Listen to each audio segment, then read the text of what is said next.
Are you a pet entrepreneur and or pet marketing professional?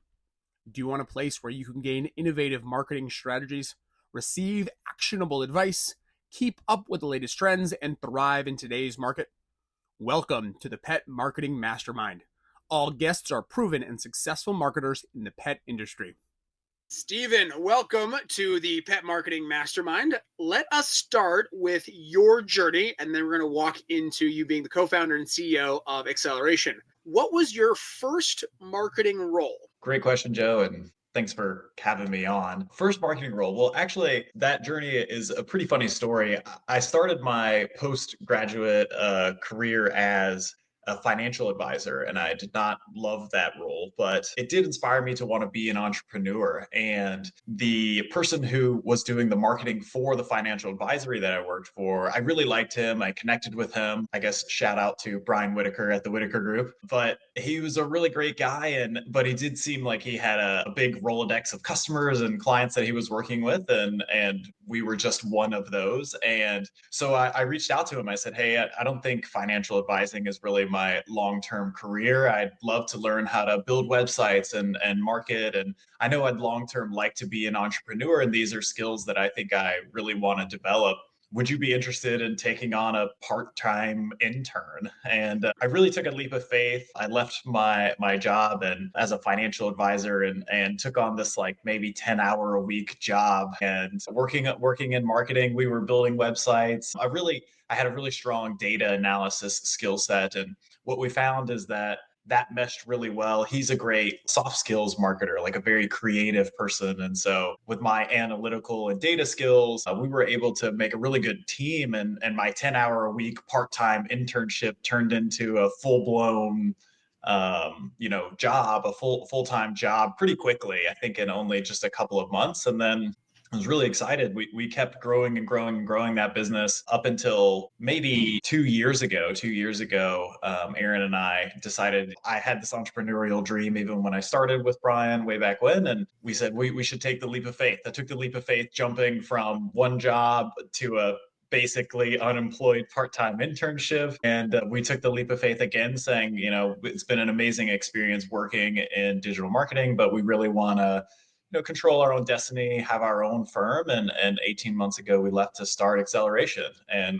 that's been a wild ride in itself. That is awesome. I love that you took this like, oh, this guy's doing it. This guy's doing it well. I'm going to learn from him. So hands on. And then as we all know in marketing, a lot of our success comes from success. So you found success at that agency, and then that allowed you to have success at Acceleration. So your inspiration, kind of starting your entrepreneurial journey, how did you carve out your niche in the Amazon ecosystem? I mean, Amazon sells anything from, diapers to cars. Why pet, and why the emergence of that niche? Yeah, absolutely. So it all kind of goes back to that original story. So when I left and started working with the digital marketing agency, the Whitaker Group, we did all sorts of marketing for all sorts of customers, and that meant website builds, Google Ads, social media, email marketing, and we did that for what we call like lead generation customers, like dentists, lawyers, offices, financial advising firms. But they also did it for e-commerce customers, and we realized pretty quickly that the data skills that I had meshed really well with e-commerce, because there's the product management, catalog management side that requires the ability to, manipulate data and manage a database. But then there's also all of the analytics that come in from the marketing side. And so I pretty quickly grew my skill set in e-commerce, and the biggest e-commerce customer that we had at the time was Snoozer Pet Products. We still work with Snoozer. We love them. And they're obviously in pet. So I got a really quick and fast drink from the fire hose introduction to pet.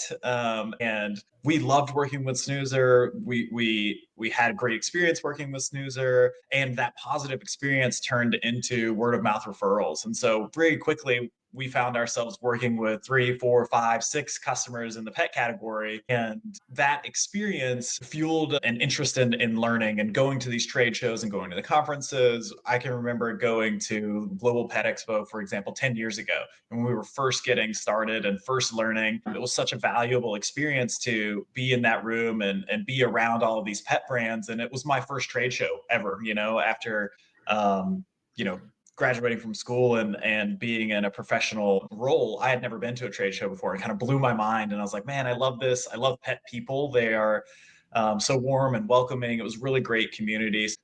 Just having that initial experience with our first customer being in pet, success begets success, like you were just talking about. We had a great experience with Snoozer. They wanted us to work with other people that they knew and other pet brands that were looking for services similar to ours. So, that really turned into a long track record of experience, and also in networking, connections, and education, all of which we still leverage to help, bring the best results that we can for our customers. Very cool. And I have realized that the pet space, I've been in it for almost 8 years, is so tight niche. Everybody knows each other. They've intermingled in companies and relationships. It is like a family reunion every time I walk into a pet conference. I'm like, we used to work and we did that thing and we worked together on this and I do this and you do this. And it's such an awesome industry that I've like wanted to, had opportunities to step away a handful of times. And I'm like, no, like unless there's a pet person on the other end of every conference call, like not doing it, not for me. Yeah. How So many trade shows do you go to where they have puppy petting booths? Like you can't ask for much more. And I'm sure it's true in every industry, but it's especially true in pet, burn no bridges. Be friends with everybody, because that person that you're having an experience with right now, like they're going to end up in a different role or in a different place, or, it's very tight knit, like you were saying. You see people all the time, and that's really great. We've benefited greatly from that, learning a lot from companies. Everyone has been so open to collaboration and to working with each other to help everyone grow. And I was super excited at the global conference earlier this year. The keynote was all about like, let's work together, let's bring the whole industry, the whole category up. And that's just the vibe that Pet gives all of the time. And it's a real pleasure to kind of be in this space. For sure, yeah. There's certainly some competitive moments in it, but like ultimately, more pets, more people, more happiness. We're all in a good place if pets coming home, and we're in a good spot. Absolutely. Let's shift a little bit. Amazon is a powerhouse, but it's also a maze for most pet brands. What are some of the biggest misconceptions brands have about being successful on Amazon?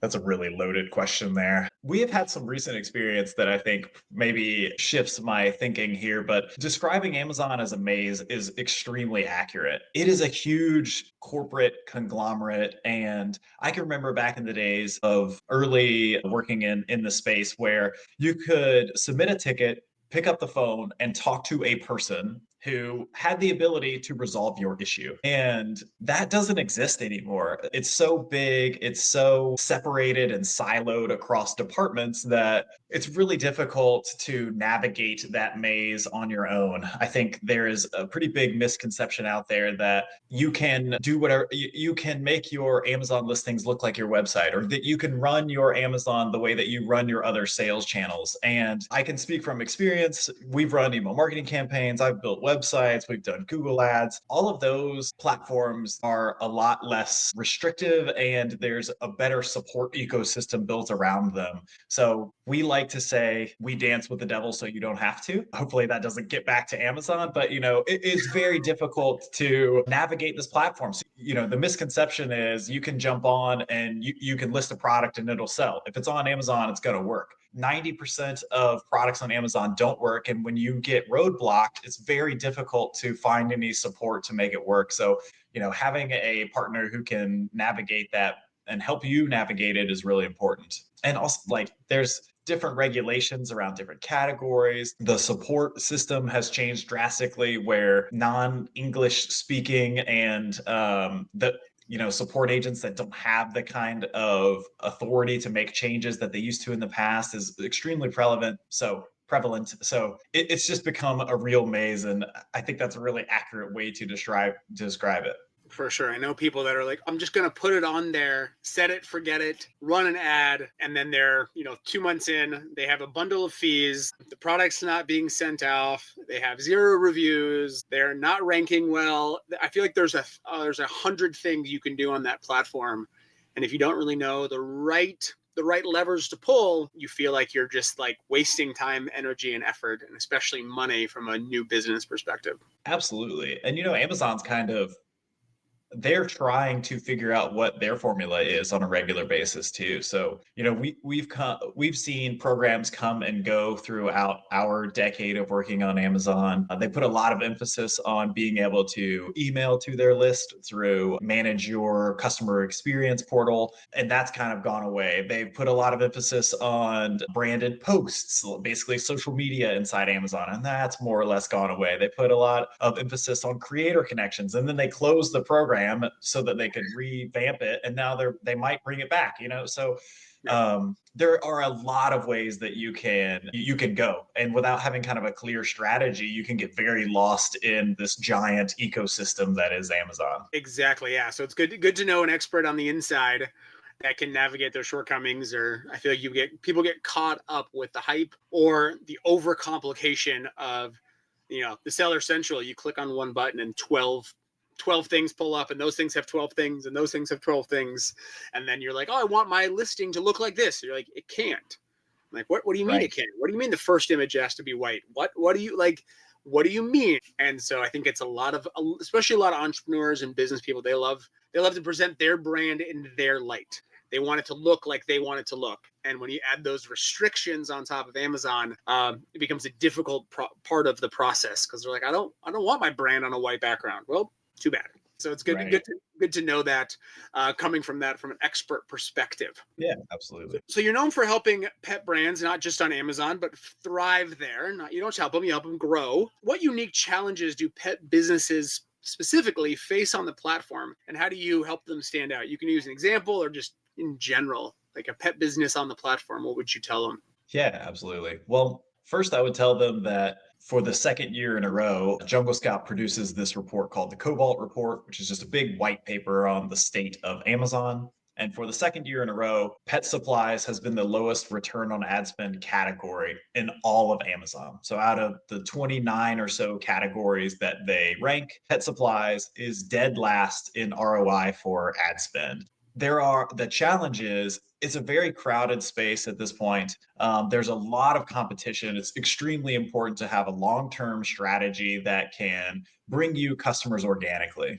Your ad spend is always going to be expensive as a percentage of your sales in this category. I think that's what we're learning as this report continues to iterate. And so you need to have a strategy that helps bring sales to your products that aren't just from ads. There's lots of ways to kind of navigate that system. Is it going to be driving traffic through offsite? Is it going to be, subscribe and save, building a subscription model? Or is it going to be really focusing on ranking so that you bring in organic traffic? But if you're going to scale and you're going to grow, you can't just rely on ads, but you also can't avoid it. So Amazon's ranking algorithm is based on two primary factors. The first one is relevancy. So how much does your product listing page match the customer's search term? But the second one is your historical sales. And so they kind of work in tandem with each other. You need advertising to build your sales so that you can rank higher. And then when you rank higher, you'll get more of those organic sales. And that's, designing that parasitic relationship to work well requires a strategic long-term strategy. And so we're really focused on trying to make sure that we lay out a roadmap that we can work towards over a long time horizon. I think it's an easy miss if you come on and you say, look at all of the pet brands that are selling on Amazon and they're having success. My product looks a lot like theirs. I could probably find similar success. Well, those products are very entrenched, and you're going to spend a lot in ad spend trying to generate the sales. So you need to have a long-term strategy of how you're actually going to penetrate the market if you're gonna, come on and make a difference, especially like even if you're already on and you need to grow, you've got to come up with that strategy that says, how do we go from average rank in the 50s to average rank in the 20s so we can really get that organic traffic and that flywheel going on Amazon. Yeah, there's it's very apt of saying that, like, if you list it, it will sell. And I think you did a presentation during the Pet Summit, and then you had the number of active listings or the number of new listings per day. And I don't remember the number offhand. You probably do, but it was this astronomical number. I was actually talking with a prospective client an hour ago, And they're like, we listed on Amazon and it didn't work. And I was like, Of yeah, course. like, Right. like, do you have this miracle product that like never everybody's searching for, but there's no solutions? And once in a like, no, did you do anything else? No, we listed on Amazon and spend money on ads. And I was like, yeah, actually, I used your fact. I was like, yeah, it's the lowest performing. He's like, oh, that Right. makes sense. Why I spent all my money and barely sold anything and nothing works. I was like, yeah, because you didn't have a strategy. You just listed it, spent some money on an ad. That is not a strategy as it comes to positioning. Yeah, absolutely. It is very complicated. I keep coming back to this, but it's a huge ecosystem, a very big maze. There's lots of options. And so I think as a excited whether you're an entrepreneur and you're listing your new product or whether you're a e-commerce director and you're saying Amazon's huge. The potential is there for us to be doing, if we're doing a million, to be doing 10 million, 20 million, the customers are there. There's endless possibilities. You can get very lost in figuring out which one of the pathways is going to make the most sense for your business. And they change based on what your product is, who your customers are. And so it's really important. We just try and stress this long-term time horizon. You need to be planning 2 to 3 years in advance. You need to have your goals set for where you want to be 2 years from now. And the actions that you're taking now need to be leading towards your goal in 2 years. If your goal is, I want total sales to be, a million at the end of this year, you're probably not going to make the sort of steps now that lead you to long-term success. You might hit that $1 million threshold, but you spent a ton of money doing it. You didn't set yourself for long-term success. So we really try and be long-term view, long-term strategic, make sure we're setting the individual steps in place now that position us best in 2 to 3 years. Very cool. You talked about it a little bit, but I think this is something that now everyone would realize stepping into Amazon. There are constant algorithm changes, competitors that are going to spend through the nose and get a negative ROAS on their ad spend. How do you keep strategies alive and effective during these unsettled seas on, you look at your data set and you're like, wow, we've dropped. And then you look at the competitors and like, wow, that guy's spending, 2x the product cost to get one product sale.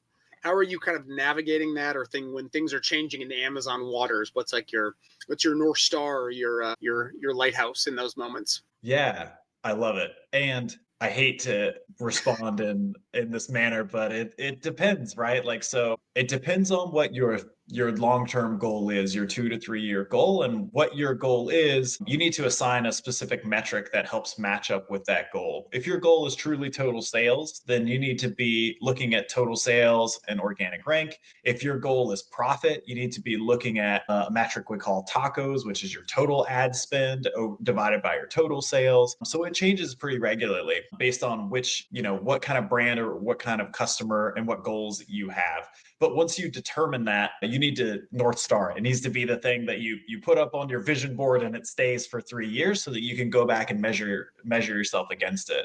The really cool thing about Amazon in the last 4 to 5 years is that they have made huge efforts to try and provide more data around reporting. And so once you determine what that North Star is and what it's going to be, there's all sorts of ways to go in and segment your data to pull more information out than we used to get, to determine if you're headed in the right direction. I can remember the days on Amazon where, the ad console was basically how many impressions, clicks, how many sales did it make, and how much did I spend? And that was almost all you could get out. And now we have all sorts of metrics like how long did they watch my video? And has this person ever shopped from my brand before? And, what's the click share percentage of my ASINs versus the total market for this search? And with all of that information, we can start making really, really good decisions about how to get to our end goal. For just to kind of give some actionable takeaways here, one of the segments that I love looking at the most in Amazon now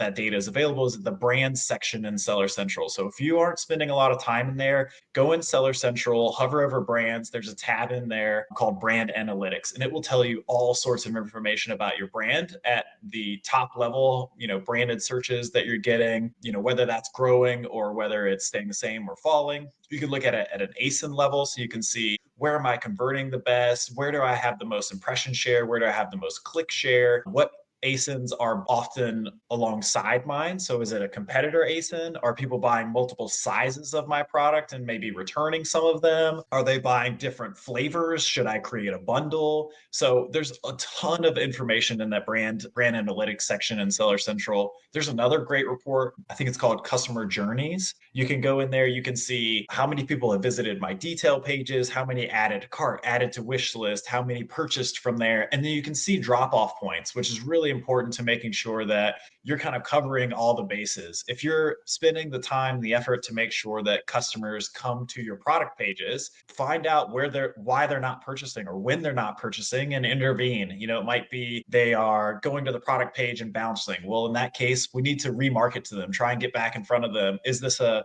kind of product that takes 2 or 3 touch points to get a customer to purchase? Maybe it's not. Maybe it's something that we want them to purchase pretty quickly. And so we see a pretty high rate of add to carts from the product page, but then we see them not converting. Well, are we offering free shipping? Are we offering coupons for cart abandoners? So we can kind of close up that funnel. But the brand analytics segment in Seller Central is chock full of really great information that you can make lots of strong inferences from to help guide you to your North Star, but also to help you tactically make sure that you are taking the actions to get there long term too.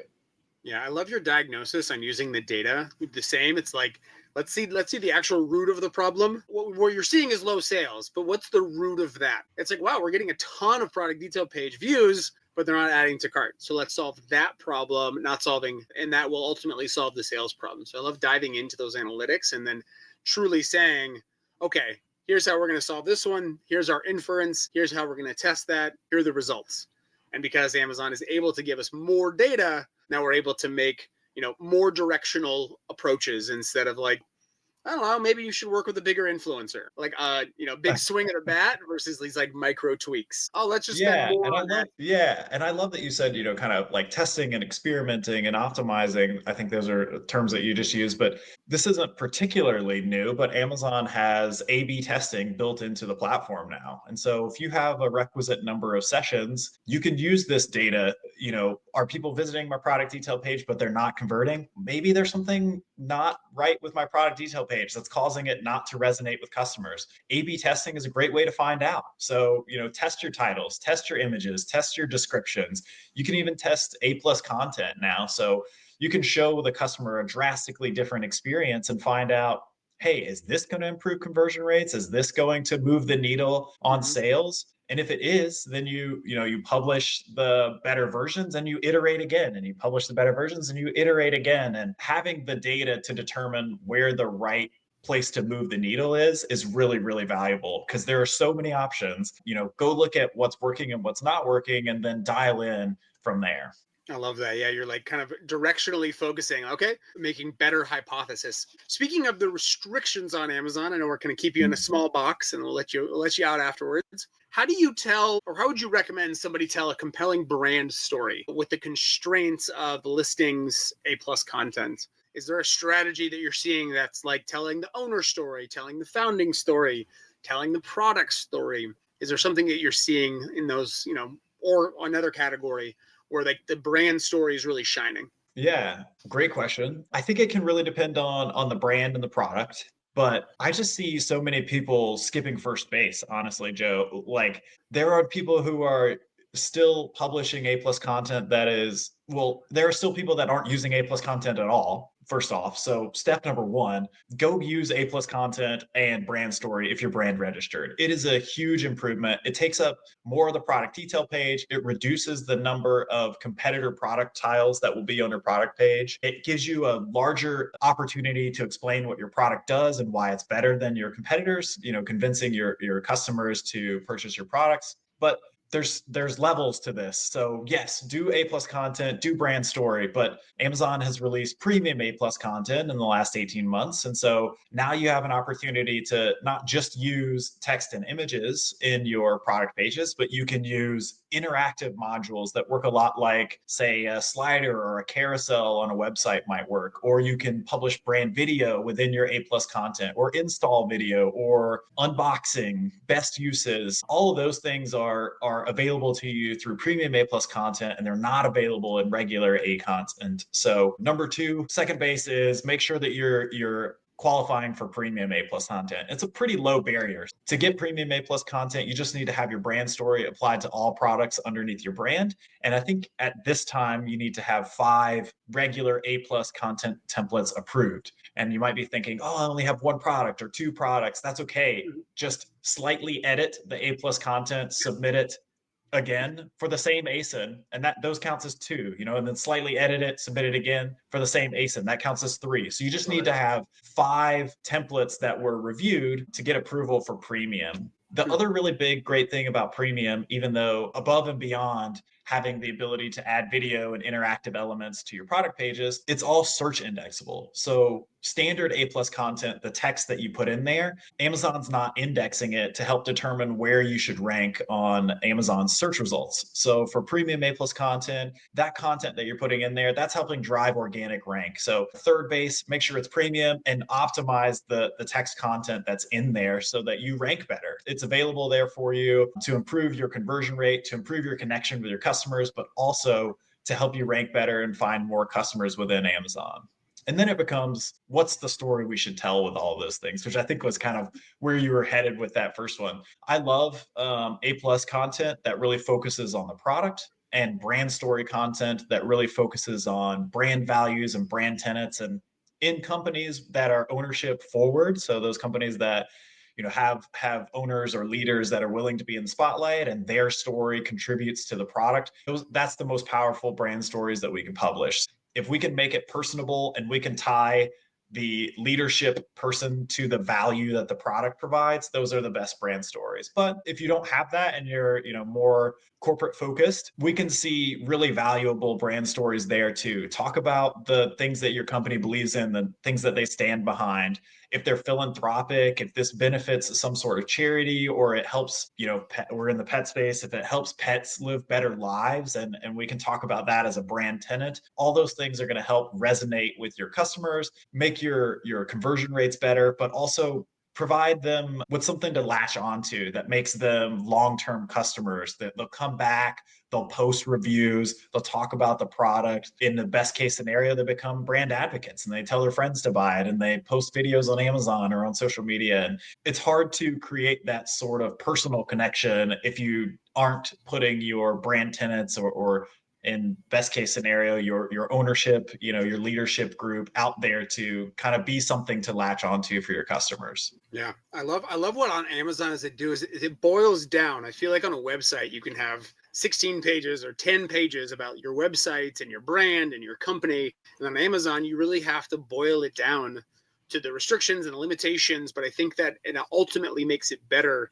for the consumer. And as a brand, you're like, wow, what is our real values? We have 6 pages of them on our site, but I only have X number of characters on Amazon. So I love that you boil it down and tell that story. And you can be the big corporate and tell your brand value story, or you can be the emerging up and coming and tell your personal story, but also tying back into the customer. So those excellent advice. Make sure you're using those. What advice would you give brands who are debating on if Amazon is right for them? So maybe they're a legacy product and they haven't really dove into Amazon. They're traditional retail and pet retail, and they've had success there. And now we know with the emergence and obviously, maybe a couple of years behind this giant trend moving to Amazon, or maybe they've done their DIY Amazon event where they posted it, spend a bunch on ad spend. What advice would you give kind of that audience on why to step back into it? Yeah. When we have these conversations with customers or prospective customers, it generally revolves around 2 things. The first one being margins. So Amazon is a huge audience. They have worked really, really hard to build that audience. And they spent, to their credit, they spend a lot of money in advertising and commercials and sponsorship opportunities. I mean, you can't go very far without being touched by some sort of Amazon promotion or advertising. And they've also spent a ton of money in their fulfillment and logistics networks to kind of make sure that they can service all of this need, and in their software to make sure that they can handle it from a tech perspective. Because they've spent so much money in it, they expect you as a seller to pay for it. And so the average FBA seller, I think, gets 30% of the sales price that they pay or that they charge a customer back in their totals from Amazon. So you got to take out FBA fees, you got to take out advertising fees, you got to take out referral fees, you have to take out storage fees. There are a lot of fees. So if you can't live on a 30% margin, you really need to take a microscope to this and say, do I need 32? Can I live on 33? If it's 35, 40, 50%, Amazon's probably just not right for you.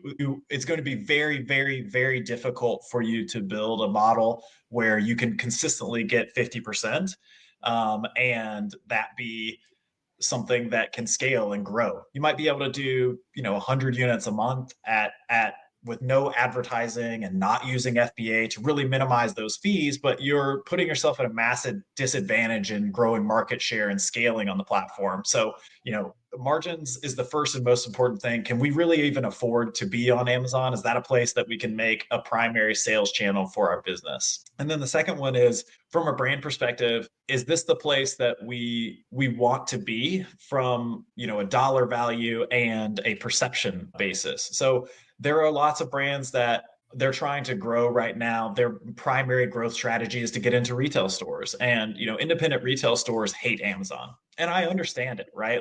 They want customers to walk in the door, to touch, to feel this product. They need to charge a certain price because they've got a roof over their heads, they've got employees in the door. All of us in the tech and digital marketing space, we see those as costs, but those are also advantages. There's someone in the store that can answer questions and walk you around and tell you about things, and there is value in that in the traditional retail store. And so that creates extra costs. And if you are a brand whose primary sales growth tactic right now is to get into indie retail and to get into distributors, Amazon might not be the place where you want to be right now. It might be a place you want to be long term, but you need to really clearly establish whether that's the growth strategy and the growth target or not. I will say, most of the conversations that we have with brands, they say, we know we need to be on Amazon and we need that brand exposure, and we won't ever get into retail stores if we don't have customers already. And I certainly understand that. And in that case, we're happy to help you navigate Amazon and grow and scale and create more exposure that makes you more marketable, to pet stores and businesses and distributors that want to carry successful products that already have audiences. But those are kind of the two questions. Can we afford to do this from a margin perspective and from an ad spend perspective? And then, number two, is this the strategic direction that we want to go in when we think about all of our sales channels and how we want to set up our, sales channel model? 100%. Yeah, it's really good eyes wide open on the 30%, because I feel like if a lot of businesses walked in there and they looked at their bottom line and they're like, 30%, what? No, there's no way I could afford that. But they start. And, Amazon's really good and they have their fees, and no harm, no foul on them because they're very transparent, relatively speaking, on their invoices on what they're charging you. But I think a lot of entrepreneurs that have their first run, or they're a business product and our margins aren't there, and they think if I list it, it'll sell. That's a really wise thing. And then also we've seen it in the pet space where they'll come up with exclusive pet boarding or pet business product lines that aren't on Amazon. And so they split it at the packaging to help mitigate that. But it is a valuable tool to walk in and say, if those margins aren't going to work, no one promising you 70% margins on Amazon is real. Right. They're going to, You could hit virality, I guess, and for 1 month have a really good margin, but not long-term strategy focused. Not a strategy on hoping and wishing, but on actual practicality. Absolutely. Love it. So let's talk to the pet category in general. Obviously, there's growth in that space. We're seeing Amazon and some of the other e-commerce kind of dominate pet category in general. What trends are you seeing from a customer behavior or product innovation that brands should act on now? Kind of what are you seeing maybe from how they're shopping on Amazon or categories on Amazon? Is there something that you're if I was sitting there, I would take advantage of this, or this would be a tool that I'd use in my toolkit? So I think the trend of humanization of your pets, it's been talked about. I hate to just reiterate it, but pets are family. And I think the data continues to show that more and more of the younger generations are choosing not to have children and they're having pets. And that just contributes to them treating their pets more and more like humans, like their kids. So customers are demanding products and brands that care more about pets. They care more about the transparency of what's in the product, of how it's made, care more about how your pet is going to interact with it, and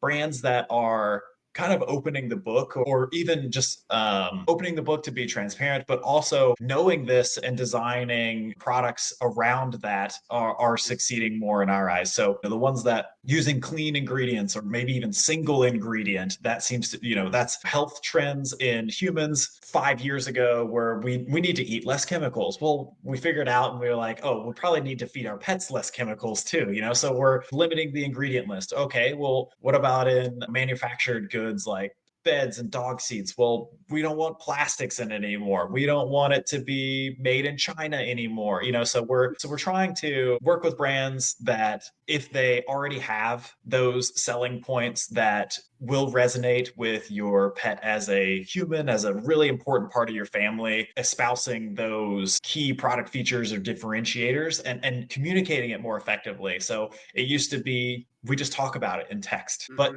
people don't want to read anymore. Like they want to see pictures. Okay. So then it needs to be in the image galleries, but now we're moving quickly towards video. It needs to be someone needs to be talking about this, showing it in action. You can't just rely on text and photo anymore. And the next iteration is going to be, can AI read it and tell, the user, can Rufus tell the user, which is Amazon's AI search tool now, can Rufus tell the user which one of these is the healthiest for my dog, or which one is the most eco-friendly, or which one was most sustainably produced? So we've got to work on making sure, number one, that the process and the product reflect those things that are important to customers, but also communicating it in a way that they want to see it now. It's not just text and photo.